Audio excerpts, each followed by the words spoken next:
السلام عليكم ورحمة الله وبركاته. الحمد لله الذي أنزل على عبده الكتاب ولم يجعل له عوجا.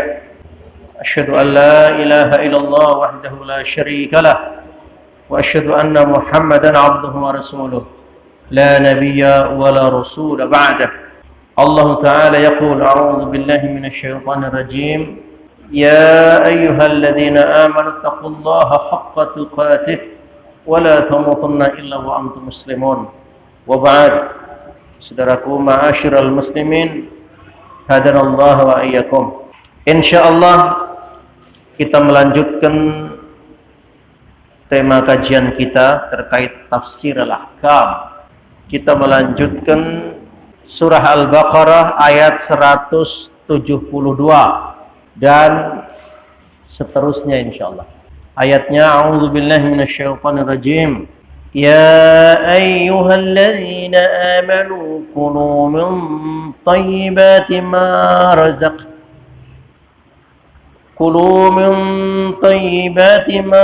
razaqakum washkuru lillahi in kuntum iyyahu ta'budun. إنما حرم عليكم الميتة والدم ولحم الخنزير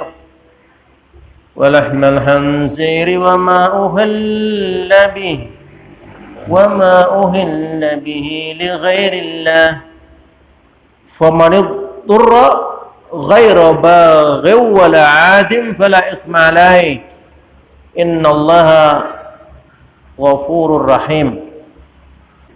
Membicarakan terkait dengan barang-barang konsumsi yang harus kita konsumsi, yang kita makan. Mungkin saja apa yang kita dapati ini tidak semuanya halal, tetapi Allah memerintahkan kepada kita, pastikan yang masuk ke dalam perut itu harus halal, thayyib. Mengapa? Karena dalam satu riwayat Nabi pernah mengatakan begini, ma nabata bi haram fannar aula bih. Fisik mana saja, tubuh mana saja yang tumbuh dengan barang haram, maka api neraka tidak mau lepas, alias terus membakar dia.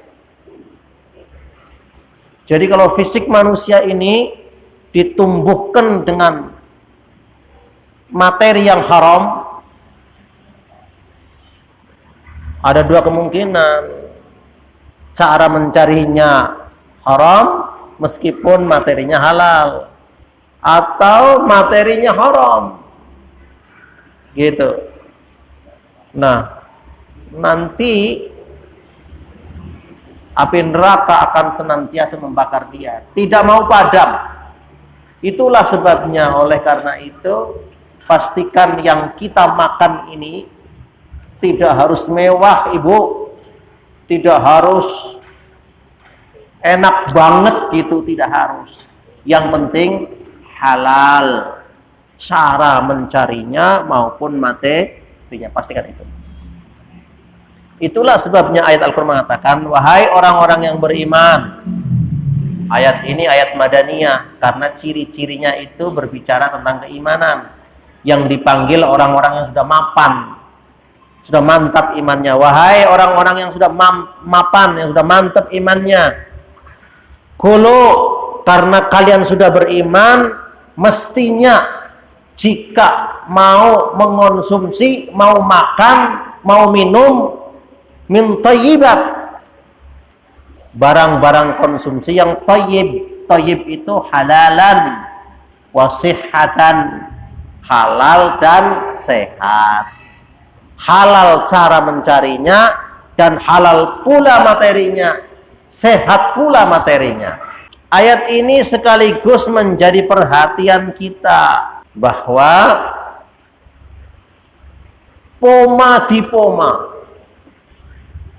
ya, dalam kondisi apapun kita, kepepetkah, dipepetkah, kan gitu ya,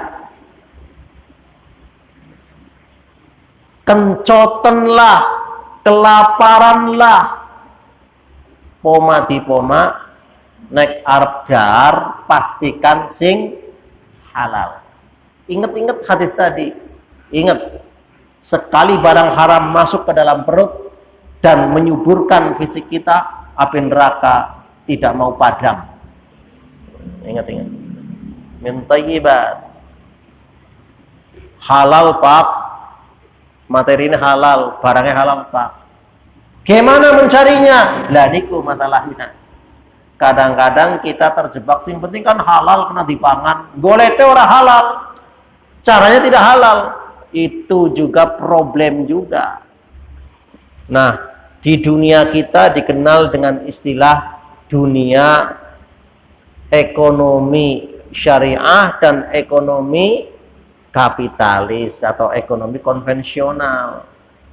Nah, ekonomi syariah ini terkait dengan muamalah, cara mencari harta. Apakah cara mencari harta ini dengan cara yang halal, dengan metode yang halal, atau asal dapat duit? Duitnya sih halal materinya, tapi mencarinya tidak dengan cara yang syar'i alias konvensional. Itu juga pengaruh Bapak, Ibu. Oleh sebab itu, ketika negara kita sudah memberi kewenangan dengan lahirnya sistem ekonomi syariah, maka tidak ada alasan bagi umat Islam untuk tidak mau taat ke situ, baik dalam sistem jual belinya, dalam sistem bisnis perdagangannya, dalam sistem pertaniannya, dalam sistem lembaga keuangannya, haruslah dikelola secara syar'i, menggunakan metode syar'i pula.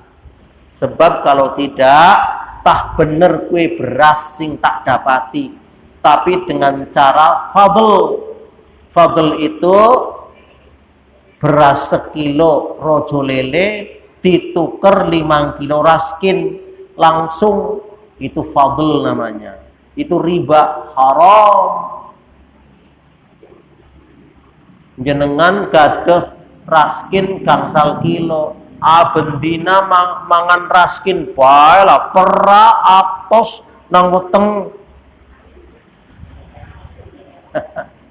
Mandan kepengin sing mandan wangi-wangi, ya anak mentik wangi, dituker nang warung 5 kilo raskin, dituker sekilo mentik wangi, secara langsung haram.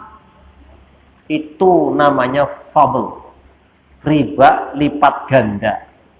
Lah nek jenengan gadah raskin 5 kilo kepengin mentik wangi, didol gisit raskine, go tuku mentik wangi aja langsung dituker.